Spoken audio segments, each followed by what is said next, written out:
kita pengen buktiin ke orang bahwa Kopiko itu brand Indonesia bisa juga lo jadi global brand. Karena ternyata untuk masuk ke drama Korea, brand itu nggak bisa sembarangan. Brand ngetop aja nggak cukup. Tapi mungkin kalau perang-perang kita kan ada perang dunia 1 udah berakhir, perang dunia 2 berakhir. Tapi kalau perang marketing Pak biasanya ada perang nggak berakhir. Iya, dia nggak berakhir.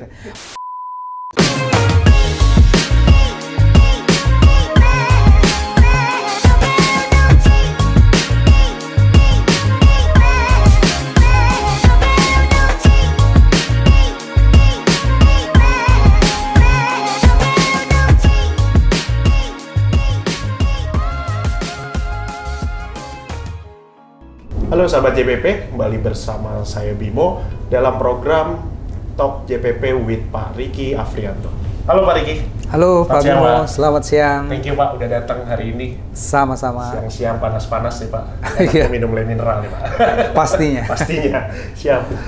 Sahabat JPP, hari ini kita kedatangan tamu yang sangat spesial. Beliau ini adalah Pak Ricky Afrianto, Global Director dari PT Mayora Group. Nah, sebelum kita mengupas lebih jauh tentang Pak Ricky dan sepak terjangnya di Mayora, kita mungkin sedikit share dulu beberapa prestasi nih Pak Ricky dan juga Mayora ya Pak, yang 10 tahun atau 5 tahun terakhir bisa menjadi global company. Nanti kita akan bahas lebih jauh ya Pak. Siap. Nah, salah satunya adalah Biskuit Roma yang menjadi market leader untuk kategori biskuit di Indonesia. Betul ya Pak ya? Betul. Nah, luar biasa nih Pak. Ini seperti apa nanti kita akan cerita ya Pak. Siap.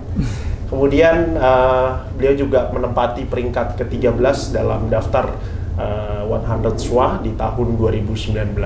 Jadi ini luar biasa, ada banyak awarding yang sudah diterima Pak Ricky dan juga Mayora Pak.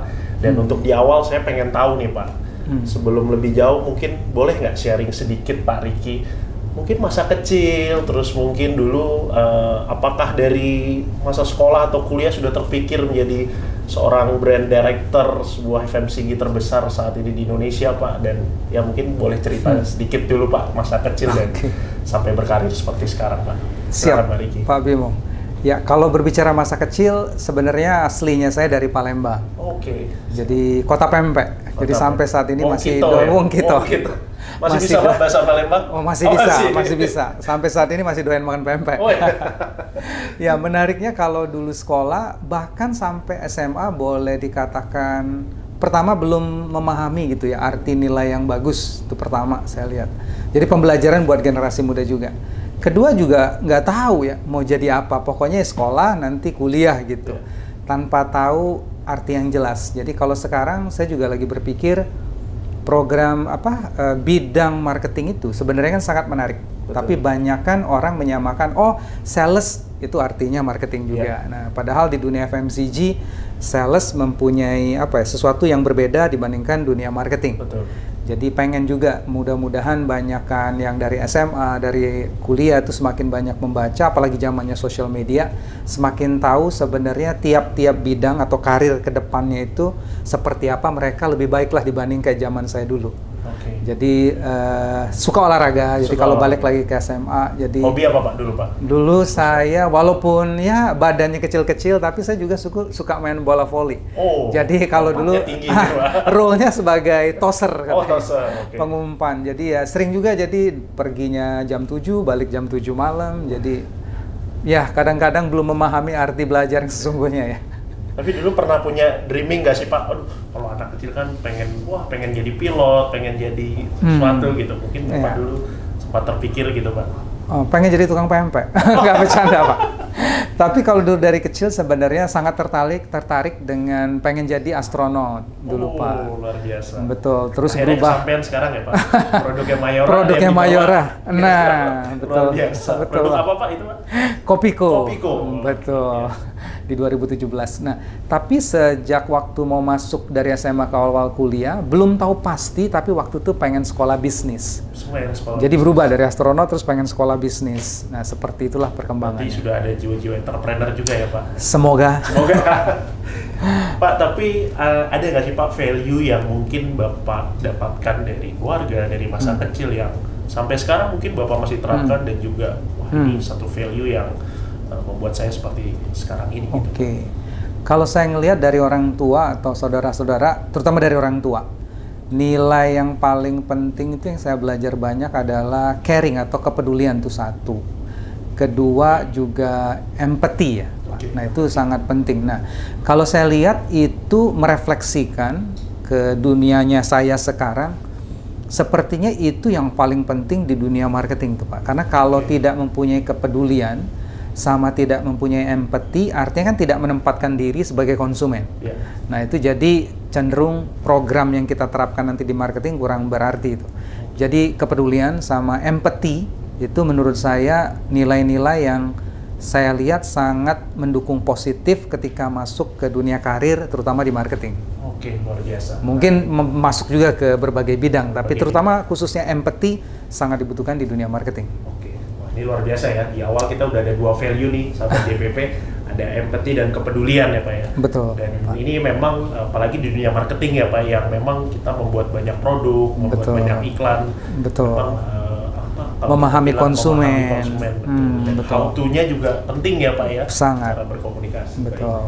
Baik Pak Riki, kita masuk ke Mayora Pak, sebagai salah satu brand FMCG terkemuka sekarang dan mungkin kita bisa bilang bahwa ini menjadi national pride juga bagi kita karena tidak hanya membanggakan secara Indonesia atau nasional tapi juga internasional ya Pak, karena sekarang sudah hadir di 100 kota negara di dunia ya Pak ya, Betul. di luar Indonesia dan tadi kita juga chit-chat pertumbuhannya sangat luar biasa ya Pak dari sisi revenue dan juga produk yang dijual Pak. Tapi mungkin sebelum jauh bisa diceritakan sedikit Pak dari Mayora sendiri awal berdirinya seperti apa sih Pak? Kok bisa seperti sebesar sekarang ini, value apa atau misi apa sih Pak dari awal berdirinya Mayora Group? Kalau sejarah kita percepat aja Pak. Jadi awalnya sebenarnya produk Mayora pertama itu ada di tahun 1948. Tapi Mayora sendiri berdiri tahun 1977. 77. Nah, gue publiknya tahun 91. Nah, mulai ekspor perlahan-lahan itu mulai dari tahun 82. Jadi kalau di Mayora kita believe-nya itu sukses harus bertahap. Nah, jadi dari situ pertama mungkin dari wilayah Jawa, kemudian seluruh Indonesia, kita masuk ke ASEAN, baru ke pasar global. Nah, itu kan bertahap semuanya. Itu proses yang kita lakuin. Nah, apa yang merupakan kunci lah kalau di Mayora itu kita believe ada disebut sebagai key success factor. Menurut saya itu penting banget. Itu tertulis, jadi cuma ada 3, simple, quality, efficiency, sama inovasi. Tapi yang menarik kalau kita berbicara quality di Mayora itu disebutkan adalah you never cheat the consumer. Nggak bisa bohongin konsumen. Karena konsumen bisa dibohongin tapi sekali biasanya.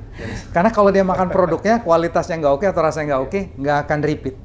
Nah, apalagi di dunia bisnis, kalau konsumen nggak repeat, kita tewas deh. Karena jualnya cuma sekali. Iya.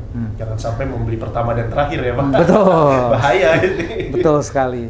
Key success factor yang kedua adalah efficiency. Nah, efficiency itu kan seringkali terjadi di berbagai proses ya. Nah, di Mayora itu disebutkan, do not expect the consumer to pay for your inefficiency. Jadi nggak bisa kita mengharapkan konsumen bayar harga lebih mahal karena ketidakefisiensian kita. Karena kalau itu terjadi Pak, produknya sukses, soon or later someone yang lebih efisien datang, kita bisa mati. Ini jadi kunci banget ya Pak ya. Kunci banget. Jadi harus efisien. Ya, betul. Dari mulai produksi sampai distribusi ya Pak itu ya. Betul, harus dijaga. Dan yang terakhir adalah inovasi. Nah, kita believe banget tanpa adanya inovasi, kemajuan progres yang breakthrough akan sulit dicapai. Nah, makanya mungkin kalau masyarakat banyak yang tahu, satu lagi dari Mayora. Jadi menunjukkan inovasi, betul, part of the DNA of the company lah. Oke. Nah, ini menarik Pak. Tadi ada quality, efisiensi, dan juga inovasi ya Pak. Inovasi. Nah, dari ketiga ini bagaimana Pak sebenarnya Mayora dan juga mungkin Pak Riki ya Pak di sebagai Director of Global Mayora ini mengkomunikasikan ke, kan Bapak timnya banyak nih Pak, apalagi tersebar di luar negeri dan sebagainya. Nah, ini bagaimana Pak menyebarkan belief ini kepada employee yang ada di Mayora Pak? Oke. Jadi bagusnya di Mayora baik dari founder maupun family, profesional itu kan semuanya tahu Pak key success factor itu, dan itu sudah tertulis jadi part of budaya perusahaan. Nah, itu pertama. Jadi kita di samping jadi budaya, tapi juga gimana itu benar-benar kan diterapkan. Jadi kalau ngambil contoh kita berbicara quality. Nah, quality kalau when it comes to inisiatif marketing, kita mau launch sebuah produk. Nah, itu kita make sure banget produk ini benar-benar bisa menang di market. Nah, jadi kita melakukan riset cukup panjang bahwa produknya bagus, kualitasnya bagus. Nah, itu nggak boleh kita sacrifice. Kadang-kadang kan demi menuju suatu jualan atau ekspor kita hajar aja. Nah, itu coba kita jaga. Pak, boleh nggak di-share Pak salah satu brand produk yang mungkin bisa jadi success story nih Pak, yang mungkin ketika masuk ke satu negara atau ketika melaunch satu produk gitu Pak. Nah, ini bisa diceritakan nggak Pak? Seperti apa sih inisiatif dari awal hingga mungkin eksekusi dan juga mungkin pembuatan ads-nya seperti itu. Brand yang cukup kita bangga, sebenarnya cukup banyak contoh, tapi yang jadi nomor 1 di kategori 3-in-1 atau kopi saset nih Pak. Nah, itu Kopiko saat ini sudah menjadi market leader di negara Filipina. Jadi mengalahkan pemain multinasional, mengalahkan juga pemain lokal di sana, karena mungkin takut melanggar. Jadi saya nggak nyebutin brandnya, tapi brandnya cukup besar di dunia. Itu berhasil Kopiko taklukkan lah waktu itu, kita bersyukur banget. Nah, masuknya lewat apa? Jadi kualitas produk. Jadi orang waktu itu menawarkan produk dengan harga katakanlah 1.000, kita juga mungkin menawarkan harga 1.000 tapi memberikan lebih. Nah, kedua kita juga memberikan diferensiasi yang berbeda. Jadi waktu itu kita semua orang launchingin 3-in-1 yang biasa, Kopiko waktu itu meluncurkan Kopiko Brown. Ada juga pembeda, ada juga Kopiko Black, ada Brown. Dan suddenly persaingannya jadi berbeda, cukup unik gitu. Nah, setelah 2 itu sukses, kita launching lagi yang namanya Kopiko Blanca. Nah, Blanca dalam bahasa Filipina yang banyak terinfluence oleh Spanish, itu artinya putih sebenarnya. Nah, itu kopi yang kita targetin the creamiest coffee in that category. Nah, gimana kita mengkomunikasikan? Waktu itu kita melihat, waktu itu Filipina ada yang namanya the most sexiest the sexiest woman di Filipina. Jadi brand ambassador. Nah, kita pakai karena kesesuaian personality sama apa yang pengen kita capai pas banget. Nah, jadi kita coba bekerja sama dengan beliau, dan akhirnya komunikasinya diterima dengan baik, produknya juga di-accepted dengan baik, sehingga mengantarkan kita jadi market leader. Saat ini posisinya udah di atas 45% market share. Luar biasa. Ini dalam berapa tahun Pak? Enggak cukup lama juga, tapi waktu itu kita menjadi leader pertama di 2017-an kurang lebih. Setelah di atas 5 tahun lah kita mencapai posisi itu ya. Dan sekarang udah stabil ya. Stabil di nomor 1, semoga terus jadi nomor 1. Amin. Pak, tadi Bapak sebutkan salah satu key suksesnya adalah penggunaan juga brand ambassador yang tepat ya Pak. Nah, mungkin dari produk-produk Mayora ini dalam pemilihan artis ataupun brand ambassador mungkin ada pilihan-pilihan tertentu dan inline dengan produknya atau seperti apa Pak biasanya? Ya, biasanya pertama selebritinya ya of course orang harus tahu. Yang kedua, di samping orang tahu juga mempunyai kesesuaian dengan mereknya kita. Jadi kalau kita mau brandnya adalah menawarkan sesuatu yang lembut dan kita menggunakan rocker, nggak nyambung. Nah, jadi kita usahain kalau bisa match. Nah, yang ketiga ya secara persepsi dari segi konsumen juga nggak ada yang negatif. Nah, itu biasanya bisa menjamin lah, bukan menjamin, tapi suksesnya lebih ada lah, chance of success-nya ada, mendekati. Termasuk Roma Kolapa baru pakai Lee Min Ho kan? Iya, wah ini viral nih Pak. Baru viral. Kita akan bicara ads nanti Pak lebih dalam, tapi sebelum ke sana, saya tertarik Pak, tadi Bapak kita intro di awal kan saat ini sudah hadir di lebih dari 100 kota ya Pak, 100 negara ya Pak. 100 negara. Nah ini juga menjadi, kita bisa katakan sebagai the first national company FMCG yang melakukan banyak ekspor ya Pak. Bahkan di beberapa tahun lalu Pak Jokowi juga melakukan ekspor perdana ya Pak bersama Mayora. Nah ini kontainer ke 250.000. 250.000 luar biasa. Nah ini bisa lebih diceritakan Pak bagaimana FMCG yang asli Indonesia bisa mendunia. Ini apakah memang bagian dari transformasi Mayora juga untuk masuk pasar ekspor atau memang melihat pangsa pasar Indonesia yang sudah captive, yang sudah ketat, maka dilakukan ekspor juga nih Pak. Jadi pertama karena kita tadi sudah nyebutin quality, efficiency, innovation itu kan penting banget Pak. Nah sebagai perusahaan Indonesia sebenarnya kita melihat kualitas tuh kita ternyata nggak kalah kok sama negara lain. Nah kebanyakan kita kalau masuk ke pasar luar negeri kita merasa produk kita ini inferior. Betul. Nah, itu sesuatu persepsi yang salah. Nah, karena kenapa? Waktu kita masuk ke negara lain, ternyata produk kita bisa berhasil menjadi market leader. Nah, itu membuat Mayora semakin bersemangat lagi gimana nih memperbesar ekspor market. Di samping tidak melupakan Indonesia pastinya. Cita-citanya adalah, kenapa sih kalau global brand itu harus dari luar? Kenapa sih global brand itu nggak bisa dari Indonesia? Nah, itu kita coba buktikan. Nah, termasuk inisiatif kita masukin Kopiko ke drama Korea untuk membuktikan bahwa Kopiko itu bisa menjadi brand dunia. Ya, dan terbukti ya Pak? Dan semoga terbukti, dan amin berjalan sesuai yang kita inginkan. Oke, luar biasa Pak. Nah, ini kan menarik ya Pak, ketika masuk ke pasar ekspor tentu saja kan ada banyak negara yang bisa dituju Pak. Nah, ini dalam memilih negara-negara yang mau dituju oleh brand-brand kategori produk Mayora Pak, apa saja sih Pak pertimbangannya, dan mungkin dilihat dari sisi faktor apa saja Pak ketika Mayora ingin masuk ke sebuah negara Pak? Oke, jadi pertama kalau berbicara tentang bisnis terutama yang berkaitan dengan FMCG, seperti kita, jumlah orang sangat penting. Jadi kalau kita ngomong negara mana nih, kalau ada 2 negara, satu populasinya katakan 100, satu populasi 20, pasti kita pengen masuk ke yang 100, sudah pasti. Semakin banyak orang, semakin marketnya artinya besar. Jadi pilihan pertama pasti jumlah populasi. Tidak merupakan suatu panduan satu-satunya, tapi merupakan one of the considerations. Nah, kedua, kita ngelihat apakah produk kita juga cocok. Nah, biasa juga ya Pak, kecocokan produk kita ya. Betul. Nah, biasanya yang terjadi banyakkan di UMKM, semoga kita bisa improve, adalah kita bangga kalau punya produk, padahal produk aja belum tentu cukup. Nah, produk harus disertai dengan konsep. Nah, jadi kalau kita berbicara, maksudnya apa sih? Nah, kalau berbicara le mineral nih, jadi produknya adalah water, terus kita ada air, terus kita ekspor aja nggak bisa. Tapi kalau ini ada air dari pegunungan asli Indonesia, diminum ada manis-manisnya loh. Kenapa? Karena komposisi mineralnya tertulis di sini. Nah, pemain lain kan banyak yang nggak nulis komposisi. Nah, kalau ini kan murni kita nulisin komposisi. Nah, bikarbonat yang di sini ini memberikan rasa manis sebenarnya. Nah, itu yang kita sebut sebagai produk, tapi dia mempunyai konsep.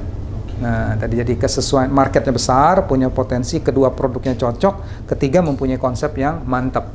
Nah, konsep ini baru kita komunikasikan. Tapi saya tertarik nih, kalau mungkin untuk para pendengar biar mensimplify gitu ya. Saya nyebutnya suka sekali dengan SCBD. Pertama, SCBD di sini ya Pak? Boleh juga SCBD Jakarta. Nanti kita bahas, SCBD harus seksi Pak ya. Nah, SCBD di sini adalah pertama, dalam hal kita sebagai marketer harus memberikan solutions, pasti kan. Setiap kali kita meluncurkan produk atau jasa, solusinya harus jelas. Kita nih mau ngapain, jobs to be done-nya, solutions-nya apa. Ini menghilangkan haus pasti. Nah, tapi konsepnya apa? Nah, C yang kedua adalah konsep. Produknya itu harus mempunyai sebuah konsep yang kuat. Nah, teh yang terbaik ada di pucuknya, jadi tidak sekedar teh pucuk. Nah, jadi konsep harus need to be very strong, sehingga kita beda dibandingin produk yang ada. Nah, kemudian B kan, Pak. B di sini adalah biasanya orang adalah building sales. Building sales pasti bagus. Ini kunci ya Pak? Kunci bagus, betul. Tapi yang paling bagus adalah brand building. Building the brand yang paling bagus lagi. Karena kalau saya jualan nih kontainer, 20 kontainer, 100 kontainer sebulan bagus. Gampang Pak. Tapi satu kontainer tiap bulan belum tentu. Sustainability-nya itu yang susah. Jadi brand building kadang-kadang harus diperhatikan, jangan hanya building the sales saja. Nah, D yang terakhir adalah nggak ada yang lawan lain kecuali do it consistently. Karena kalau mau bangun brand, kalau kita ganti-ganti pesan, kita ingin inkonsistensi, itu susah biasanya. Ganti packaging. Nah, jadi mudah-mudahan yang dengerin enak nih, SCBD deh. Nanti kita taruh ya Pak. Boleh. Siap. Terima kasih Pak Riki. Pak, kita geser topiknya lebih ke dunia marketing Pak. Beberapa kali di webinar, di beberapa penyampaian Bapak selalu bilang bahwa pemasaran itu adalah pertempuran yang nggak pernah berakhir dan perjalanan yang tidak pernah berakhir nih Pak. Never ending stop nih, gimana nih Pak?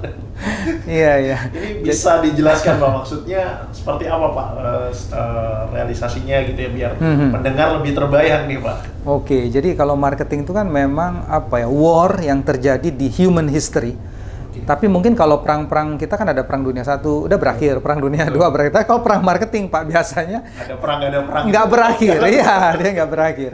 Maksudnya apa? Saya ngelihat di situ ada sisi positif, ada sisi negatifnya.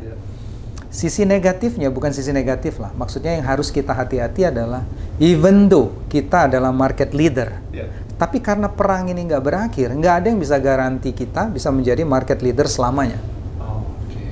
Itu kan pasti, di attack aja. Nah, tapi sebaliknya, kalau kita bukan market leader, bukan berarti dunia akan berakhir. Kita punya jalan gimana kita take over that leadership position. Jadi dua-duanya berlaku nih. Yang sudah jadi juara jangan istilahnya apa Pak? Lupa diri. Tapi yang belum jadi market leader jangan juga merasa nggak bisa. Nah ini karena makanya saya sebut sebagai never ending war lah di marketing. Jadi ketika growth tetap harus spending juga, iklan tetap spending, betul ketika Pak. menjadi top of mind juga jangan sampai terlena ya Pak. Betul, lapar untuk belajar terus tuh Pak. Ya. Ini yang dilakukan Mayora ya Pak untuk banyak produk-produknya, makanya bisa menjadi pangsa pasar ya Iya, Pak. mudah-mudahan bisa konsisten. Nah kemudian Pak, kalau melihat juga Pak, ini yang menarik dalam strateginya Mayora adalah soal iklan Pak. Banyak iklan-iklan yang viral yang dikeluarkan oleh produk-produknya Mayora nih Pak. Mungkin kita sebutnya kemarin yang Kopiko yang Vincenzo. Terus juga bisa sampai ke astronot ya Pak kemarin. Gitu kan, luar biasa. Terus tagline-tagline yang menurut saya legend tuh Pak ya. Satu lagi dari Mayora itu. Nah itu saya penasaran Pak, gimana sih Pak brainstorm satu iklan itu yang Bapak dan tim lakukan gitu kan? Apakah memang ada poin-poin khusus atau ada DNA yang khusus harus seperti ini sehingga memang hampir dikatakan semua tagline atau iklan-iklannya itu bisa jadi viral nih Pak? Betul. Pertama ini berdasarkan pengalaman kita adalah kita harus terbuka pola berpikirnya, dan setelah terbuka, looks kan very simple, semua orang pasti terbuka gitu kan, tapi setelah terbuka gimana collaborate, nah itu kerjasama, karena yang namanya buat iklan itu nggak bisa hanya brand manajernya atau marketing directornya atau marketing manajernya aja, kolaborasinya pasti banyak. Di situ ada production house, di situ ada agency. Nah jadi teamwork itu sangat dibutuhkan. Tapi yang paling fundamental di luar itu sebagai seorang marketer adalah mereka mempunyai pengertian atau pemahaman nggak tentang konsumen atau target yang mau dicari. Nah kalau kita mempunyai pemahaman, ada dua tuh tinggal yang dicari tuh Pak. Challenge-nya apa? Agar dia itu semakin memperkuat brand kita. Kita harus paham apa yang harus kita tackle dalam hal challenge. Kedua, punya insight nggak? Terutama when it comes to advertising, ada consumer istilahnya communication insight-nya ada atau enggak? Kayak waktu kita ngomong zaman pandemi, kita mengiklankan teh pucuk karena teh pucuk itu kan outdoor. Tapi ketika kita dapat lockdown kan nggak mungkin kita serta-merta nggak beriklan kan. Akhirnya kita ngomong mau makan pedes di luar, makan pedes di dalam, mau keringetan di luar maupun keringetan di dalam. Kenapa insight-nya? Karena makan pedes masa cuma di outdoor. Keringetan emang cuma di outdoor, kalau di rumah exercise bisa keringet kan. Nah itu yang kita sebut sebagai communication insight. Nah jadi dia must be very strong. Nah kalau ada problemnya sudah tahu, punya communication insight yang kuat, biasanya iklannya bisa jadi. Kelihatannya simple, kita juga masih berjuang terus untuk setiap brand consistently menemukan yang tepat. Oke, Pak, tapi saya juga menarik Pak, ini pemilihan iklannya ya. Mungkin contoh saja Pak yang Vincenzo ataupun yang iklan drakor lain Pak. Ini ada pertimbangan khusus apa Pak? Apa memang mau masuk pasar Korea atau melihat milenial sekarang banyak mengagumi para K-pop gitu Pak? Oke. Awalan dari kita betapa open diskusinya. Kita pengen, udah objektif kita nih pengen jadi global brand. Terus global brand suddenly kita ngelihat fenomena yang terjadi ini apa di drama Korea. Jadi kita ngelihat bahwa ternyata nggak orang Indonesia yang tergila-gila dengan drakor. Orang Cina, orang Rusia, orang Amerika, kok semuanya nonton drakor ya. Nah terus kita ngelihat, ini drakor ternyata sudah di beberapa country, sebenarnya kayak global trend. Kopiko juga kita ngelihat is a global brand karena sudah lebih dari 80 negara Pak. Nah jadi objektif pertama kita ngelihat, wow ini match nih. Trennya lagi ke situ, Kopiko juga global brand, itu pertama. Kedua, kita pengen buktiin ke orang bahwa Kopiko itu brand Indonesia bisa juga lo jadi global brand. Karena ternyata untuk masuk ke drama Korea, brand itu nggak bisa sembarangan.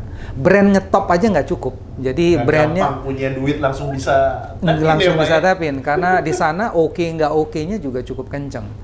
Nah di situ kita masuk, mereka open, nerima Kopiko, bergabunglah kita dengan film di drama Korea salah satunya. Pak, tapi kan kita harus semuanya kan akan dihitung return of investment juga ya Pak ya. Dia kan harus ke sana Pak. Nah ini apakah memang juga akan berbanding lurus Pak biasanya iklan-iklan yang viral ini dengan sales revenue atau sales produknya Mayora? Betul. Kalau saya ngeliat strategi ini tentunya tidak bisa ditiru brand apapun, karena nggak harus tepat juga statusnya ada di mana. Nah tadi seperti yang diinformasikan, Kopiko itu beruntungnya adalah ada di lebih dari 80 negara. Nah kalau drama Koreanya itu brand kita cuma di Indonesia, menurut saya sih nggak worth it. Karena sayang, jumlah investasinya just too big lah untuk brand yang hanya di Indonesia. Nah kebetulan Kopiko karena udah ada di beberapa negara, kita lihat cukup worth it. Dan impact-nya memang menutupilah dengan ada impact di berbagai negara yang saat ini terjadi. Seperti itu. Boleh di-spill nggak Pak? Next nih, apakah ada iklan-iklan yang akan mau diviralkan lagi Pak mungkin atau siapa nih Pak pecinta K-pop yang mau lihat produknya Mayora mungkin Pak? Betul. Kalau saya lihat adalah film-film yang ngetop dulu di drama Korea yang akan tampil di semester 2 tahun ini. Kemungkinan di situ ada Kopiko. Jadi ada semester 2 tetap ya yang udah subscribe K-pop. Betul. Apalagi season 2-nya nih. Nah, ini nih spill di season 2. Seperti Taxi 2 kita juga ada yang sudah tayang baru-baru ini. Nonton nih, Pak.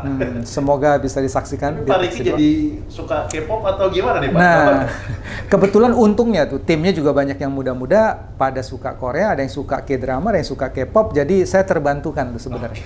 Sebenarnya hasil kerja keras teman-teman nih. Tapi kan melihat ya Pak part-partnya. Baik, tidak terasa ya Pak Riki, kita udah ngobrol-ngobrol banyak nih Pak hari ini dan kita thank you banget Pak sudah hadir pada siang hari ini. Semoga bisa jadi insightful untuk para sahabat JPP semua. Tapi untuk di akhir Pak, kita pengen tanya sedikit Pak.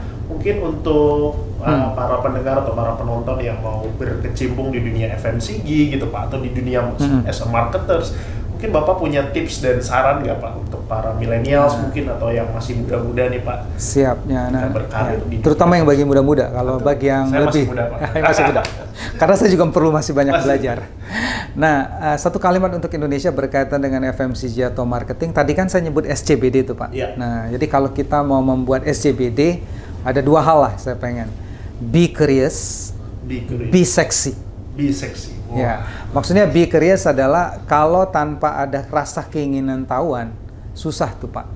Sekarang kita ngeri nggak dengan chat GPT, AI. Nah kalau saya nggak punya rasa ingin tahu, susah juga. Jadi terpaksa dengan umur yang sudah tua ini saya harus ngikutin nih.